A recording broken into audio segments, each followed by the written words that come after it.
9:30. Welcome to Neuroccino. Lovely to have you all on board. We have two papers today, I think. Leah, if you could also share your link in the chat with everyone, that'd be great. Again, new people in the room, new people on YouTube, I'm guessing. So here are the rules. The rules is people bring in science that they thought was exciting. They explain us why they thought it was exciting, what the study was about, and then we discuss it to the best of our knowledge. And with that, that's literally all the rules we have. Hang on, I'm getting an echo here. Tuck. That's all the rules we have. The links are shared in the chat. I'm going to push them over on YouTube as well, and we can make a start. Victor, do you want to go first? I can. So today's paper is not about neuroscience. It's not about also another subject that I sometimes use, like physics or anything like that. This time it's about senescent cells. It's a subject that I find quite interesting, but I have little expertise in it. But I'm really fond of this kind of thing. It's about anti-aging therapies, basically. Something that is getting more and more attention because there have been some breakthroughs in the last decades or so. And I think it's a really interesting subject, both in terms of science and in terms of the society aspect of the whole problem. Like, should we, if we should we do the anti-aging process for everyone and other society issues like that? And I think it's fascinating. So yeah, this is just a small article, a piece of a news feature from Nature. And so yeah, just to give you a brief summary of what senescent cells are. Basically, when you age, you're naturally if I understand correctly, your genes, your genomes, your whole genetic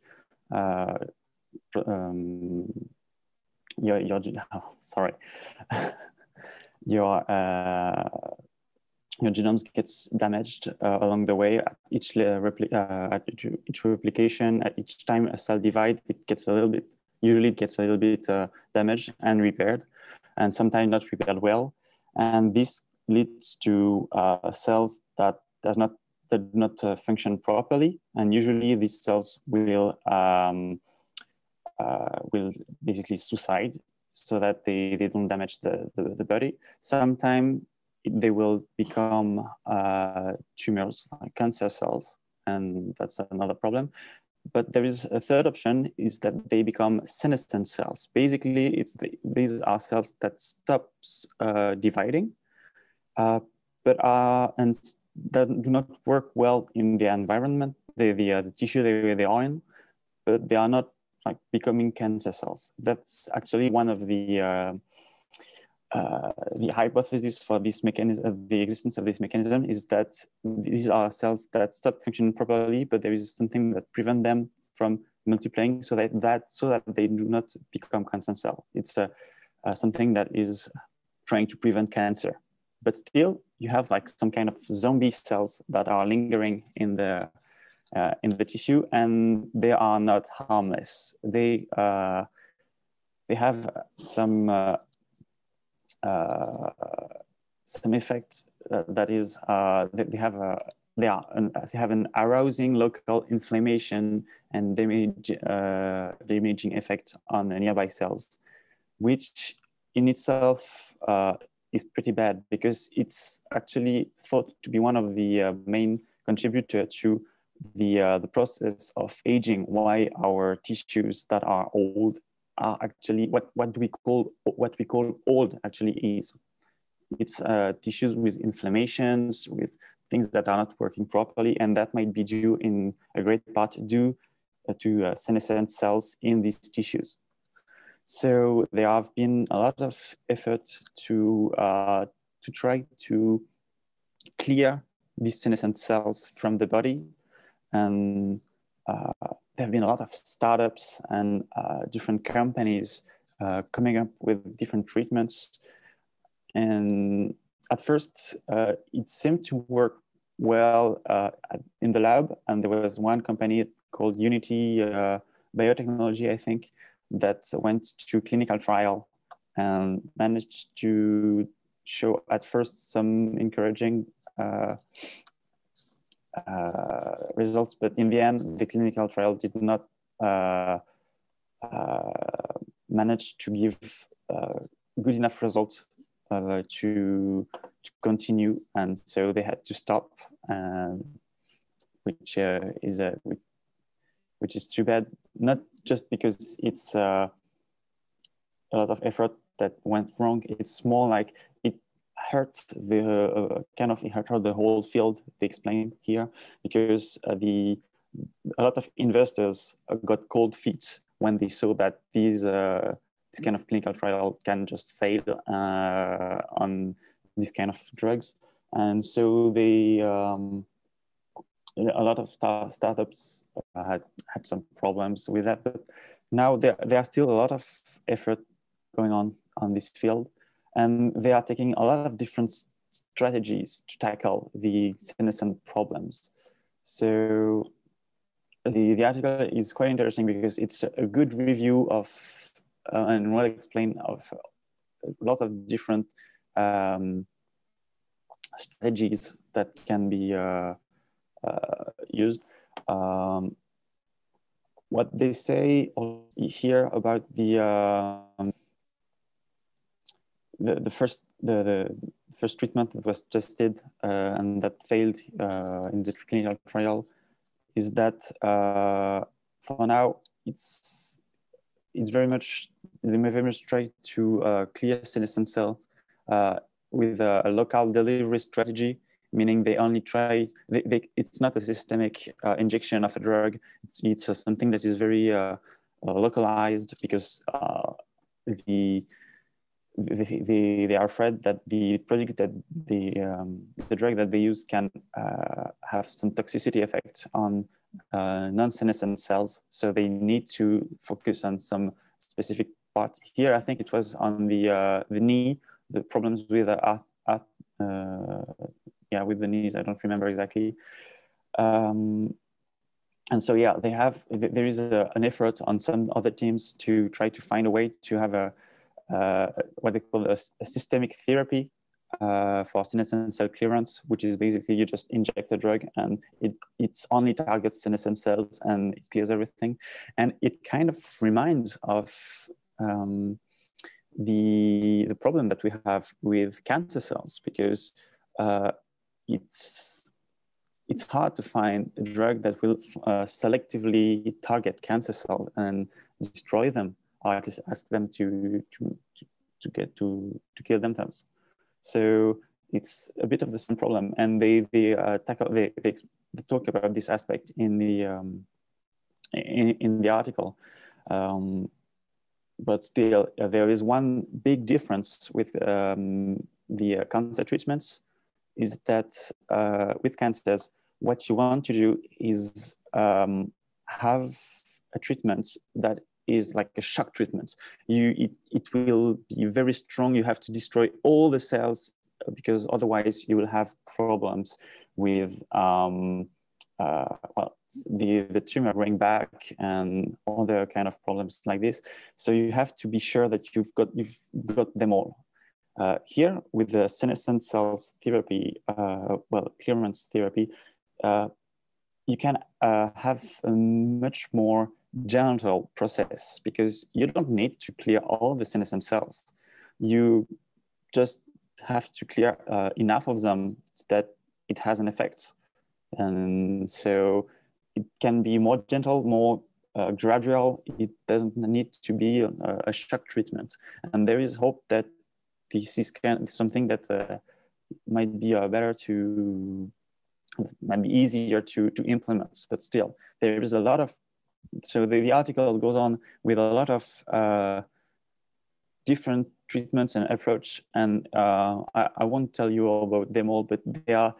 I find it quite incredible for someone like me who is not in cellular biology or nanobiotechnologies, how these teams can tackle this kind of problem with tinkering with the different chemical pathways inside of the cells and targeting very specific nodes of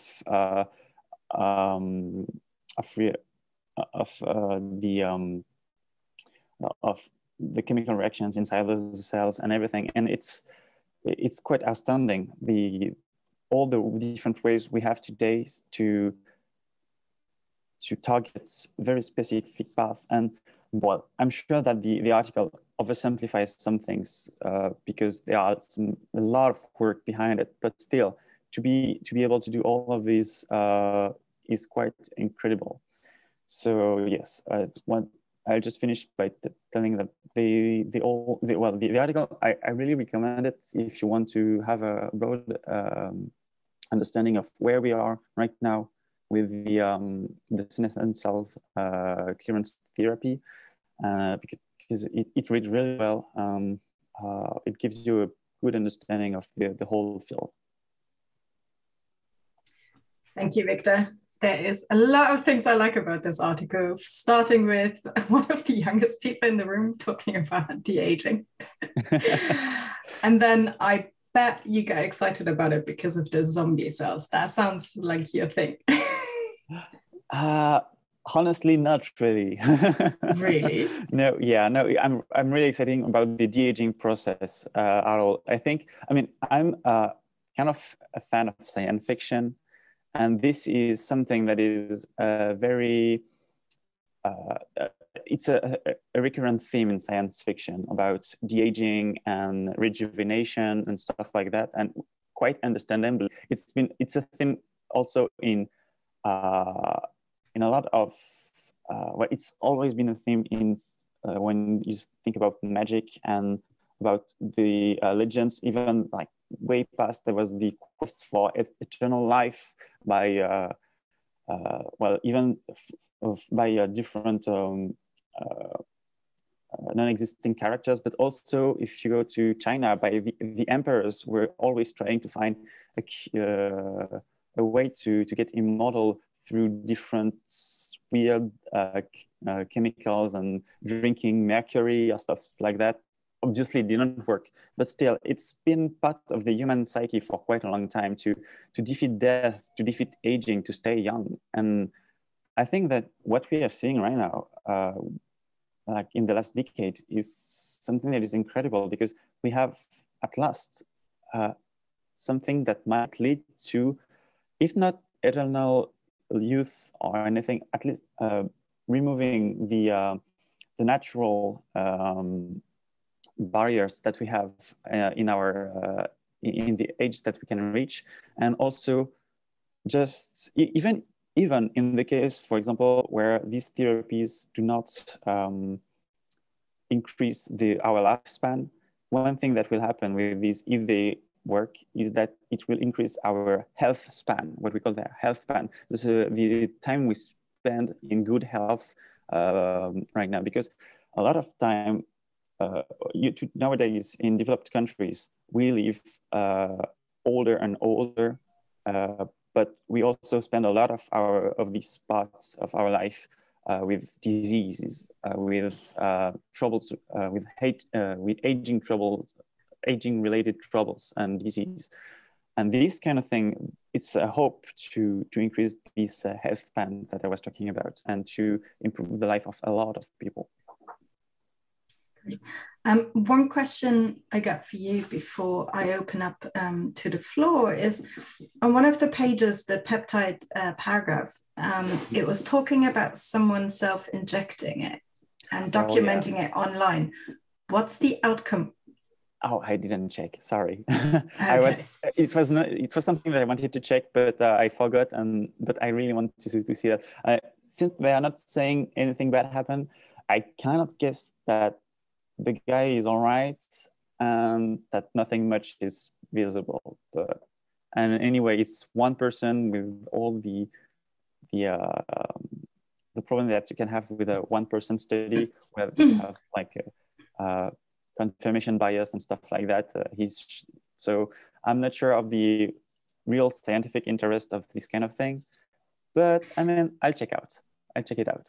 Even from an ethical point of view, those self-injection studies usually ring a bell and raise a red flag. Yeah, so it'd be interesting. Okay, are there questions? Yeah. I don't know if they say these things in the article about like the COVID situation now, that they say that if you have COVID or you're like your age, you seem like this aging process seems to speed up, and so maybe this is maybe useful in the future also related to this current pandemic. They talk about a lot of diseases, but not at all about the COVID, because it's mostly a review article from the last decades and everything that is going on. So I don't think there is like very current articles about what's going on with the COVID and stuff like that. No, it's mostly about diseases linked to aging of some organs and the effect of these treatments on these organs, like the fibrosis in the lungs or problems with the liver and stuff like that. So not really linked to COVID or anything. Yeah, but I really like your expression, like the health life, like the health longer. Span. Yeah, health span. Yeah. Like it's not mine. It's something that is talked about in the field. So yeah. I like it. Any other questions?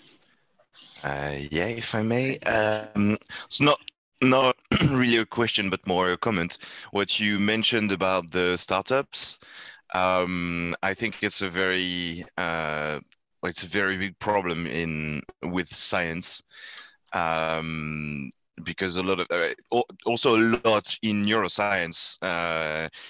A lot of startups are starting things, developing apps or developing whatever hardware, and they are claiming all sorts of magical properties to their thing, and then it's damaging the whole field, because either it doesn't work or sometimes it can be, well, there are some regulation, but already if it doesn't work and they are claiming all sorts of things, it's damaging to the science. Because in the scientific articles, we are not claiming that our things are working and will save the planet. We are always careful with our conclusions. I mean, hopefully, most scientists are. And the startup system I think, is very damaging for the research, because, as you said, it's damaging the image of the science, and then people are less they don't want to give money anymore because they don't believe in it, but it's just because it was not actual science. Yeah, I see what you mean, but I think it doesn't really apply here. I think it can apply in fields where you have like a gray line between what is just like pure research and what can be applied. And here it's more about, it's hard to say, because it's really case by case. You can't really generalize. I mean, there are some startups that exist, and that like kind of some startups are good. I mean, for sure, yeah. And here, because it's really about finding therapies and not just self-help with an app, I think it's really different. There is a lot of effort behind this. For me, the aspect that really surprised me was the number of startups that are started by these kind of labs. It's crazy. It's mostly, I think, in the States. They do it a lot. Is that they find one molecule that seems to have some effect, they start a startup. Yeah, that's what I mean. They, I mean, this is not science. no, but it's a way also to get something that might be useful to the population and to try to not to get it out of the lab. Something that sometimes, if you just have scientists interested in just finding out the truth, you will have to wait for 100 years before it gets out of the lab, because before you find everything about this molecule and the pathways involved, you'll have to wait a long time and have to do a lot of research. And I agree that you need to diffuse the science, but I'm not sure that startups are a good way. I think it would be better with the open source things. Like open source doesn't only apply to programming. We've seen a lot of things like biology or renewable energies and all sorts of hardware developed in open source, and then people can actually do it themselves. I mean, it depends. Sometimes you need a heavy industry to do it, but that's a whole other can of worm, because when you start talking about open source, there's some stuff that can be great, but there are a lot of projects that are quite dangerous and ethically not as easily understood. Well, it's but at least with the open source, it's in the hand of the people and not in just the startups saying that's how it works. Yeah, because we have the money. But it's another debate. Yeah, it's a whole debate, I think. Yeah. I mean, what's also important is that we usually have to disclaim if science is linked to startups or companies of any sort. And there's definitely an advantage to go into a startup or some kind of industry at some point. As Victor said, like from bench to bed can take maybe not 100 years, but certainly decades. And sometimes it's good if you have something promising to speed up and try to make it happen. Look at the COVID vaccine, for example. It's, one of the examples where it was scientific research turned into a company saving the world. So there can be good to it, but I see what you mean, that if everyone does it and it's not nicely separated, then it becomes hard to disentangle. It has to be regulated. Yeah. But also, I think open science, as much as we need it and it's good, it may not solve all the problems. Well, I don't think there is one solution that will solve all the problems, but I think it's a good way, but yeah. But thanks for the discussion. Very, very intriguing. There is much more I think we can discuss also about the philosophy behind extending lifetime and health spans. But in the interest of time, I would move us on to the next paper.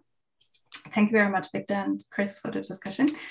Leah, do you want to start sharing your screen and send us your paper? And also for those people watching on YouTube, you can write your questions in the chat and I will bring it back to the team over here on Zoom. Oh, I recognize that one. Yes, so this was an article published in Nature two weeks ago, like not last week, but the week before. And it's about this amazing experiment that really, as the title says, cheered up the scientific community. So yeah, we are talking about physics, if we want to have a subject mainly.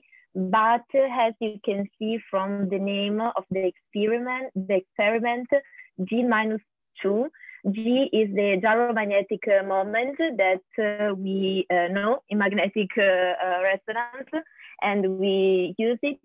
In this case, in this experiment, they are measuring the G related to the muon, which is a subatomical particle. So just to give like a location, we are in the nucleus, but inside the nucleus structure. And the way we explain the physics there is by the standard model. And if the muon is part of the standard model, and if the measure related to muon properties like the G factor are not what we are expected, because we are expected the number 2. And here in this experiment, we are measuring the difference between our measure and the aesthetic one. And if this difference is like bigger than what the error tolerated can be, then that means that maybe we are not considering something. Maybe there are other particles that we are not considering at the moment in the standard model. And so this is the title of the article. Is it the standard model broken? So maybe we are not at the point that we explain correctly what is happening there. And I really like this article by Davide Castelvecchi, since it's really clear and really makes you like feel inside that really moment. Since of course the experiment was validated just a few weeks ago, the results, when they were conducting this experiment, the results were secret, the data acquired, since they don't want to bias the analysis. And so just after conducting all the experiments, at the end, you know what the result is, what is the G-2 result. And all of this was conducted in Zoom meetings, has everything now. And here it's really nice also the description of this moment where like some people were unmuted, so they couldn't say nothing. Some people were like give like comments about the experiment. And here, like the main discussion that he's reported that was on Zoom is that now the so this point the ball in the theorist court. Yes, because in physics we have this like polarized vision of experimental physicists and theoretical physicists. So the theoretical approach is mostly about the theory and all the mathematical calculations that give you the expected result, in this case too. And the experimental approach is the one that are really like conducting the experiment and taking care about all the process to, let's say, empirically have these results. So now, since the results, this difference seems like bigger than the error is the tolerated error, so it seems that so the theorists should like maybe come up with another solutions. Here we are, they talk about also the quantum chromodynamics, a new lattice theory that maybe can solve this prediction problem. And this experiment was the third one. So it's a replication of, so the first time it was at CERN and Geneva. Then in 2001 was conducted, so this measure G-2 was conducted at the Brookhaven laboratory in New York. And these results published, commented in this article, are from the Fermi Lab in Chicago. And it is really like, so all these also locations are really like meaningful in the physics evolution. I remember when I was studying about, you know, like at Fermi period where they conducted experiments in like, it was like a football like stadium in Chicago, and now we are reached this point of this Muon prediction. And when Fermi was conducting their experiments, they were like exploring the neutrons, the protons, and now we are at the subatomic level. So it's really interesting also from this point of view. And yes, this is the main idea underneath this experiment. Of course, you have these big experimental infrastructures where the particles move around and using the magnetic and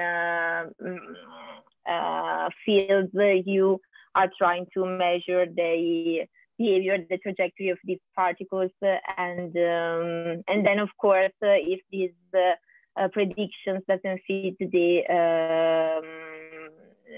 theoretical expectation of the true factor, then also other experiments, also in larger colliders, should be conducted in the future. Are you tapping something? I can see that. And yes, this is the experiment. I don't know if you were writing something because I don't know where the chat is now. I hear the chat. You found it? Okay. Thank you, Leah. This is it's exciting. I wouldn't say I understand it, but it's exciting. No, yeah, like yeah, this is like the simple description that I also like following this article, and of course then I also myself I can go into the details of the quantum chromodynamics, but this is the idea, and I really like that also this factor is also kind of related to the magnetic world by the G factor. And you mentioned they did all of this via Zoom. The result discussion here, not the discussion. Because okay. Like in this kind of experiments, you acquire the data in one center where there is all the experimental facilities, and then you send the data to analyze in supercomputers. So in another article, I read that there was like some labs in Italy, Munich, Zurich, and also a lot of big computers. And so then you send all this data for processing, and then you come up with the results. So it's like a long process. And but the revelation of the final results, this sequence frequency, was done here via Skype, not Skype, Zoom, the 25th of February. Yeah, there were like 200 plus team members connected online. Yeah. That's very efficient. February. It's impressive. Victor, you're muted. I'm guessing you have a question. I don't remember what was the uncertainty that they managed to have right now at this point. So it's like between the 3 and 4 standard deviations. It's like 2 points, something, and then a number. So it's like a really tiny difference that you will say like it's about 2, but for them it's really, but for these kind of physical calculations, it's really important, that factor. And also the result is super consistent with the Brookhaven experiment. So it was not just once, this is a replication. So at this point, we are quite sure that there is this problem. Yeah, there's something about the standard model that is not quite right. But I mean, it's something that we've known for quite some time, that the standard model is not like the whole truth and everything that has to be,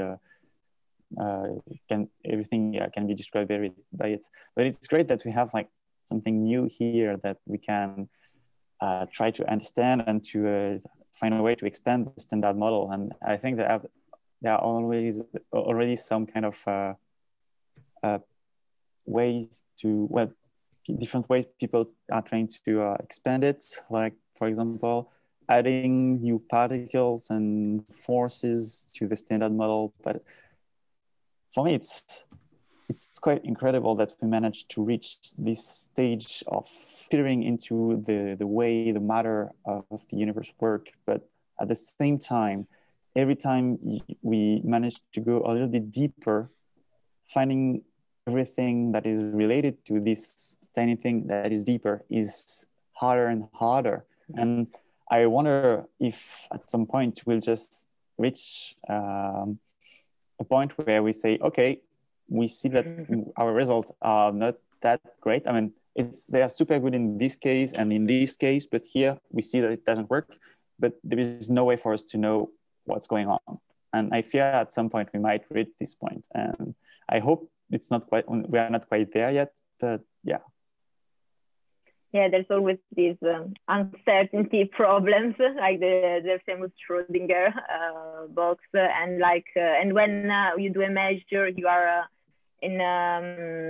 somehow modifying the real physics, and so the real measures, so they go so there is also an uncertainty, and of course when you go, as you said, like deeper and deeper inside the atomic structure, or bigger in the universe, so these are the two extremes fields, then of course the uncertainty is important.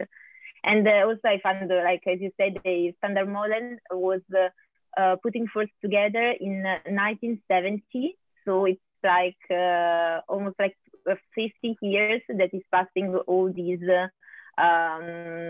experimental confirmations, let's say, and in the large colliders, in other accelerators, and so it's not too bad. Maybe there's something more to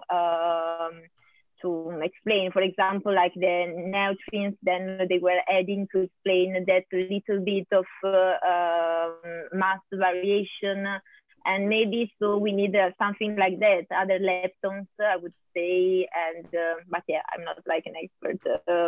Just but yeah. So maybe it's not like a huge change, but there's something that we are not considering yet for these tiny differences. I mean, there was one thing that is, I don't know much about it either, but if I remember correctly, the muon is very similar to an electron, but more massive. And the thing is, for now, we cannot reconcile the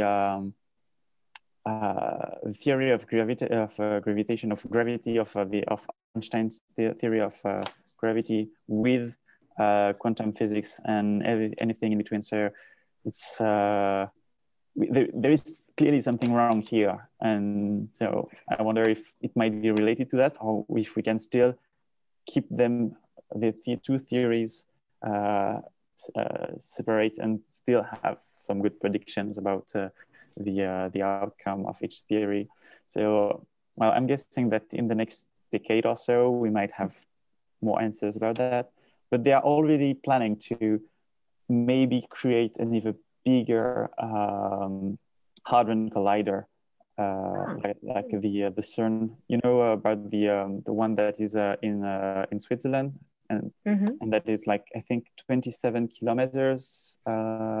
I don't know if it was in diameter or if in circumference. I don't remember. Circumference. Circumference. Okay, so it's pretty big, and they are thinking about doing one of 100 kilometer in circumference. But it's but thing is, it would cost a lot of money, and people are saying, yeah, maybe put that money somewhere else, because there are a lot of stuff that could be done with this kind of money. So, yeah.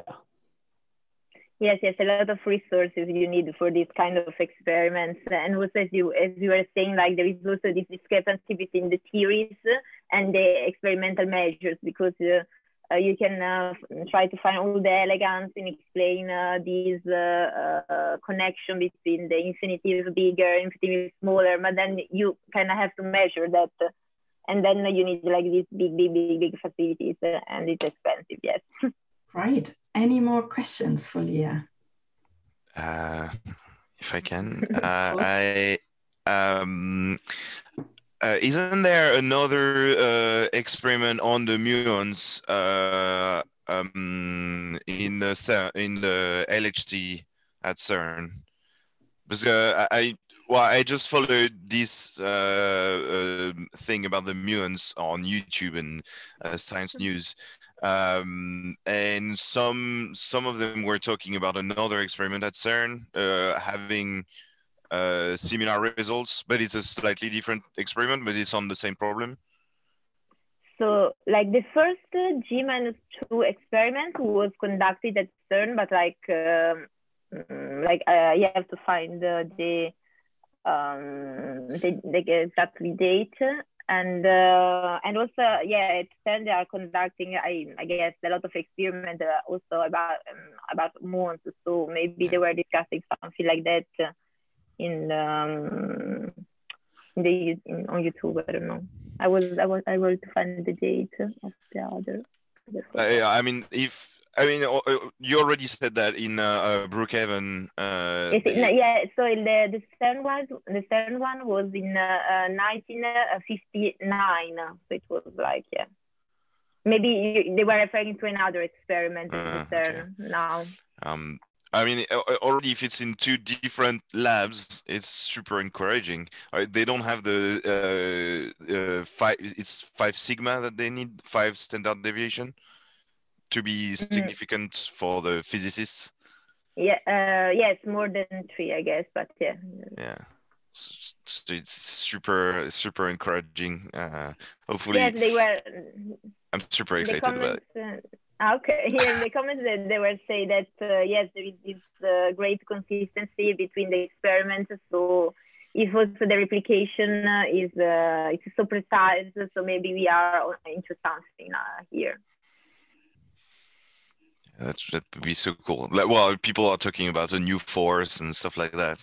So exciting. Yeah, because then you have these diagrams, like they could Feynman diagrams where you explain these the collisions or the interaction between particles. There are these virtual particles that you're trying to catch up, and then in the explanation of all these particles interaction, you have the forces, the fields, and then the particle associated to the fields, and so of course then you open up a new world. Yeah, well, I mean, when you see astrophysics, there is basically what 70% or no, it's more than that. It's like 95% of what we see in the universe that we cannot explain. So it might help, and that would maybe make a bridge between particle physics and astrophysics. Maybe, hopefully. I don't know. No, yes, that was one of the bigger discussion about that, because yes, from the measures we came up that we don't know. We can explain a lot of things, so maybe we need new particles or forces or fields, as you can say, to explain that. But yeah, really exciting work, but really hard because it's difficult to explain that. So I see it's exciting. I see you're all excited, and I don't know if you have an answer to that, but how can we bring it back to something more applicable rather than abstract, cool physical sciences? And is there any link to the brain that you can possibly see?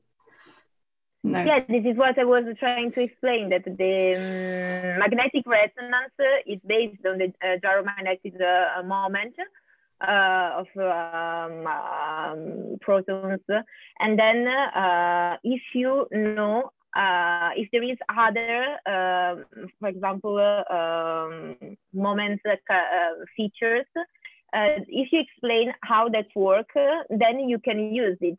So if there is another force that we can use, then we can maybe have some measure from that. And of course, this is the subatomical, so I don't know if they're going to be really translated. But the idea is that you understand the mechanism, and then only once you really understand it, you can play with that.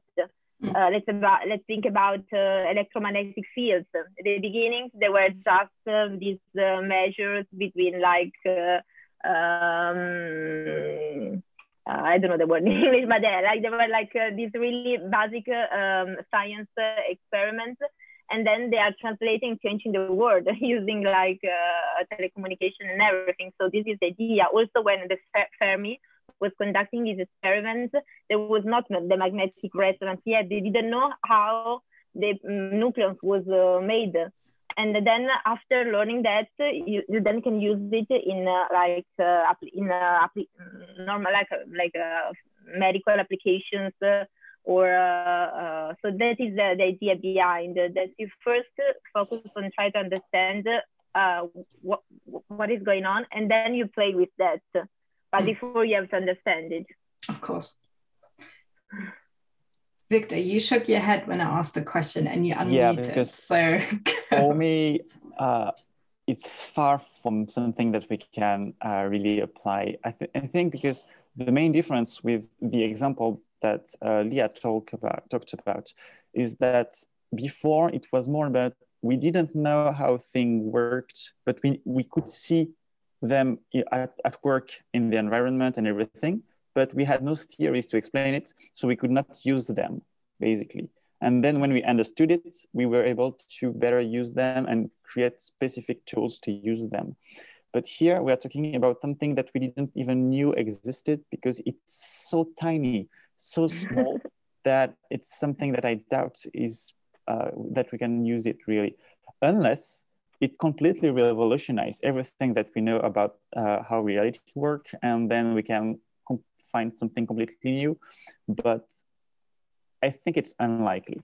But I mean, I'm a pessimist. So. I was just going to say, is that you being pessimistic again? You can play the optimistic if you want. Yes, go for it. Because so quantum physics has been like obscure to, I mean, most people. I mean, even if you're just looking at conferences and stuff, it's still so obscure. I watched hundreds of hours about quantum physics on YouTube, or read some papers. I'm not an expert at all, but it's still so obscure. But still, now they are developing quantum computers. So I mean, quantum physics existed for probably a century now, and it's a very strong theoretical model. But they are developing real world applications now. So it's still like under development. It will require several years still to be used, but I'm pretty sure that they are already using the quantum computers in the labs, because it's been several years that we see some news talking about the power of these new computers, how fast they can be for some problems. So there are some applications, but in quantum physics, yeah, it takes years, sometimes decades, but it might happen. I mean, yeah, there are a lot of exciting results that are now applied in quantum physics that are now applied in real world. So I don't think it's impossible. Yeah, for example, like in quantum physics, as you were saying, it's not just the fast, but it's the amount of information, because there is not the state up and down, switch on and off, but there is a third stage, and you can really play with them. So in the Boolean mathematical approach, you just work with yes or no and combine that. If you have another level of information, that really can add information also in the information processing. The problem is the stability of this information. So this is why it's not really common now. But yes, there are people working on that. There are friends that were studying physics with me. They did their PhD on that, and they currently working on that. So it's part of the research. So yeah, it's happening.